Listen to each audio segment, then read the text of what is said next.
They laughed first. That's how it always starts. Not loudly. Not cruelly enough to cause consequences, just enough to establish a hierarchy. In every school, there are those who are seen and those who are watched.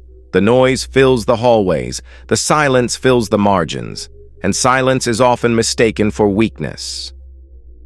For years, they learned where to sit so they wouldn't be noticed, which moments to speak, which ones to stay quiet in. They learned when laughter meant nothing and when it meant something else.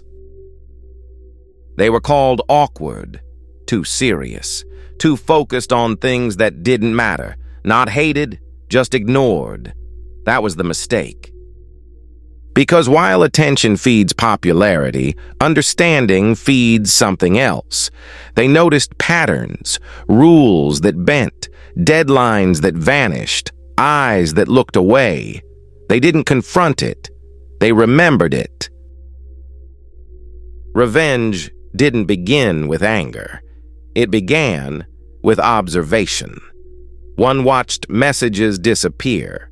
Another watched systems reveal themselves, records, timelines, digital trails. They waited. Time passed. Then things shifted, quietly. Doors stopped opening. Questions started appearing. Nothing dramatic, just consequences. Some people noticed the change. They assumed jealousy. They assumed rumors. They never considered accumulation, because information doesn't fade, it settles. Years later, the room felt different. The laughter belonged to someone else. The quiet ones weren't loud, they were settled, and that unsettled everyone else. Here's the part people avoid. The most disturbing revenge isn't embarrassment, it's irrelevance.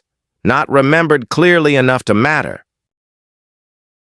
They laughed first. They assumed it would last. They were wrong. Because the quiet ones were never waiting for permission. They were waiting for time. And time always pays attention. If you've ever felt overlooked, underestimated, invisible, understand this. Silence isn't weakness. It's restraint, and restraint, when paired with awareness, is dangerous. Popularity fades, noise moves on, but systems reward competence, and patience outlasts attention.